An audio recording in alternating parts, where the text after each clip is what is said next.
c'est rigolo comme l'humain a comment dire, ce trait de caractère qui est très proche des crabes. Tu connais l'expression le panier de crabes?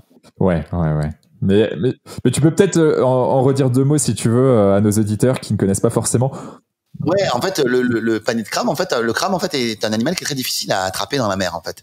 Si vous voulez l'attraper avec vos doigts, vous pouvez vous faire pincer. Il est très agile dans l'eau. Donc, quoi qu'il arrive, en fait, c'est complexe. Tout ça. Et de l'attraper. Et une manière très facile de l'attraper, en fait, c'est de mettre un petit panier. Donc, évidemment, une grille, avec une sorte de clapet au-dessus. On met de la nourriture dans le panier.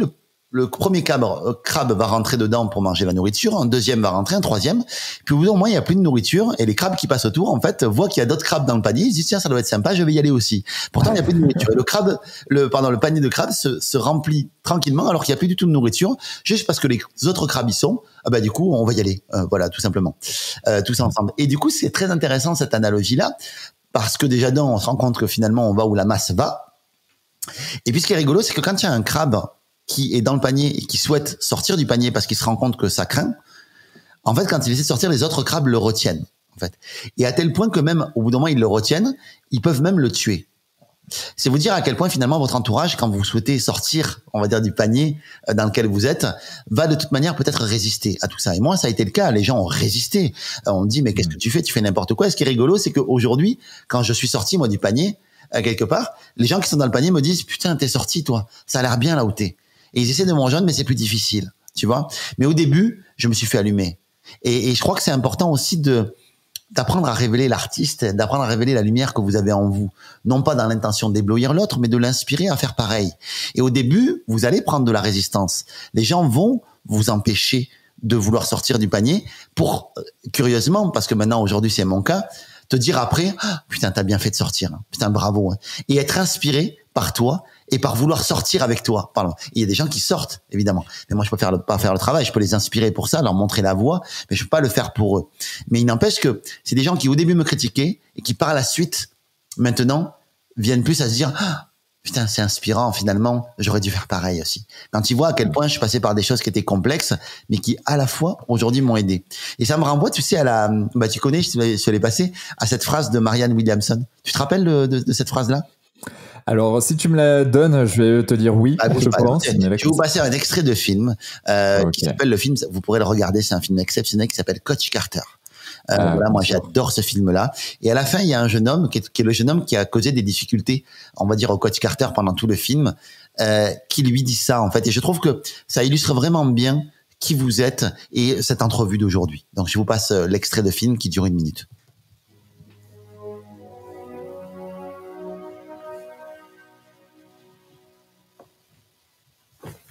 Notre peur la plus profonde n'est pas d'être inapte.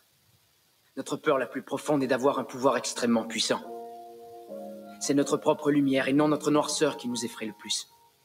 Nous déprécier ne servira jamais le monde, et ce n'est pas une attitude éclairée de se faire plus petit qu'on est, en espérant rassurer les gens qui nous entourent. Nous sommes tous conçus pour briller comme les enfants. Cette gloire n'est pas dans quelques-uns, elle est en nous. Et si nous laissons notre lumière briller, nous donnons inconsciemment aux autres la permission que leur lumière brille. Si nous sommes libérés de notre propre peur, notre présence suffit alors à libérer les autres. Et je trouve que ce message est tellement fort pour moi. C'est-à-dire que t'autoriser à briller, ça sert à rien en fait de ne pas briller pour ne pas faire de l'ombre aux autres. D'accord, vous êtes tous nés pour briller. Je le crois profondément. Je crois que ce texte-là, qui a été repris par Nelson Mandela, par Barack Obama, c'est un texte qui est fort parce qu'il fonctionne et parce que Mandela l'avait repris lors d'un discours d'investiture. C'est vous dire à quel point en fait un discours qu'il avait donné.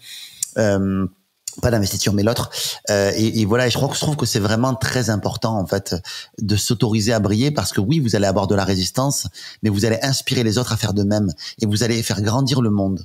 Et un de mes premiers mentors me disait, Yannick, ton job, peu importe ce que tu fais dans la vie, c'est de faire grandir des gens. Si tu fais grandir des gens, les gens te feront grandir. Et je crois que il y a trop d'enseignants qui cherchent à briller pour éblouir bien plus que briller pour éclairer. Et c'est pas que ce qu'ils disent c'est pas juste, en fait c'est bien sûr que c'est très juste ce qu'ils disent très souvent. C'est juste que on n'a pas le droit en fait de dire aux gens et de faire comprendre aux gens qu'ils ne peuvent pas atteindre ce niveau-là en fait, ou en tout cas le laisser entendre. même si on le dit des fois en le laissant entendre, c'est compliqué en fait, se dire ah putain je peux pas y arriver, c'est trop dur, c'est trop compliqué. Je crois que votre job justement, c'est de briller du plus fort que vous pouvez, mais dans cette intention, et c'est l'intention qui fait toute la différence, d'éclairer les gens, de créer des leaders et pas des suiveurs. Et je crois que voilà, c'est ce que Canopé fait, c'est ce que j'essaye de faire à ma modeste mesure, tu vois, et voilà, c'est d'éveiller le monde et d'aider le monde à grandir tout simplement. Et je crois que c'est le travail de tout un chacun, et sans être dans l'ampleur. Moi, je suis quelqu'un qui aime bien faire les choses avec ampleur, mais dans la mesure, si demain vous donnez un conseil à votre enfant, vous donnez un conseil à un ami qui l'aide à grandir, vous avez déjà fait une part du job parce que vous lui avez transmis une flamme, et lui, il va la retransmettre, cette flamme. Et c'est ça, je crois, que j'essaie de faire aussi avec l'écriture du livre Les Gentils aussi de réussir, c'est de passer le relais. Tu sais, c'est passer le relais de me dire, si moi j'arrive à inspirer des leaders avec gentillesse et conscience, ben on change la physionomie des leaders de demain.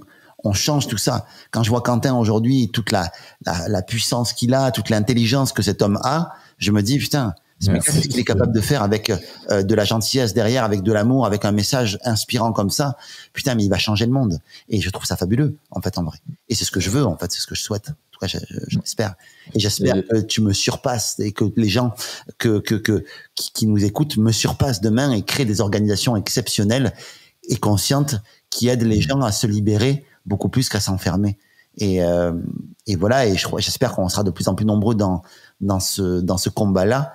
Et c'est ce qui fait que je suis très heureux de faire cette interview avec toi, Quentin, parce que ce combat-là, il va profondément nous aider à changer le monde en profondeur et dans son ADN, et c'est vraiment cool. Je crois profondément en tes mots. Pour le peu, c'est le fait de rayonner. Si on rayonne nous, si on est bien dans nos baskets, si on est en bonne santé, si on a la bonne physiologie, on va pouvoir impacter le monde, les gens qui nous entourent, mais à 1000 fois ce qu'on est capable, ce qu'on pense capable de faire. Et l'idée, c'est ça, c'est qu'aujourd'hui, on accompagne beaucoup de chefs d'entreprise. L'idée, c'est d'accompagner tout le monde chez Canopé Human Experience, parce que tout le monde mérite d'être heureux, tout le monde mérite d'être en bonne santé. Et sauf qu'aujourd'hui, le modèle économique fait qu'on est obligé de passer par une porte, mais qui demain, justement, sera beaucoup plus grande. Et à travers le temps, et ce qu'on est en train de mettre en place avec les différentes mutuelles, pourront toucher un maximum de personnes. Ça, c'est génial. Mais en effet, on devrait tous s'autoriser justement à rêver grand. Tu parlais d'ampleur, toi, tu parles de journée de l'audace. Allez, bim, une super journée où en fait tu fais intervenir, si je ne m'abuse, pas mal de personnalités qui sont reconnues dans leur domaine et qui des êtres qui révèlent des choses extraordinaires et qui nous expliquent comment ils étaient ordinaires avant d'avoir fait ça. Génial. Voilà, on a eu des choses incroyables.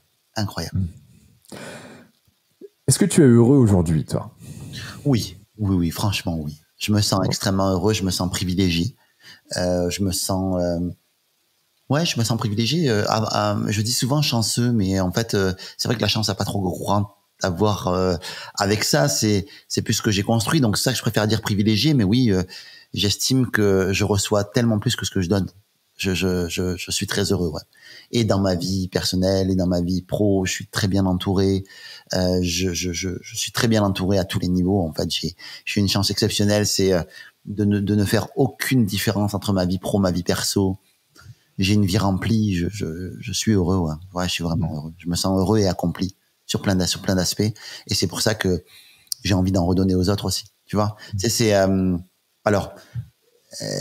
Quand je dis que je me sens heureux, je me sens profondément heureux. Est-ce que j'ai terminé mon développement personnel? Pas du tout. J'ai plein de choses à régler, plein de petites choses à régler. Tu sais, je crois que on ne peut donner que ce que l'on a, en fait. Et souvent, en fait, les gens veulent donner. En fait, tu sais, j'aime bien cette différence entre ces deux mots qui sont l'avidité de quelque chose, de l'avidité d'argent, l'avidité d'amour aussi, parce qu'elle existe, cette avidité d'amour, et l'avidité. Ça rejoint quand on est avide, en deux mots, à l'intérieur de cette chose-là. Donc, quand on est avide d'amour, eh bien, on est avide d'amour. Mais du coup, on va le chercher, cet amour, en étant comme un chien qui a soif et qui se goinfre, en fait, et qui prend aux autres, finalement. Alors que quand on est rempli d'amour et quand on sait se remplir d'estime de soi et d'amour de soi, eh bien, on déborde finalement. Notre vase déborde et du coup, on ne peut que distribuer. Et je me sens plein d'amour. Et du coup, c'est pour ça que je distribue, parce que je me sens plein à l'intérieur.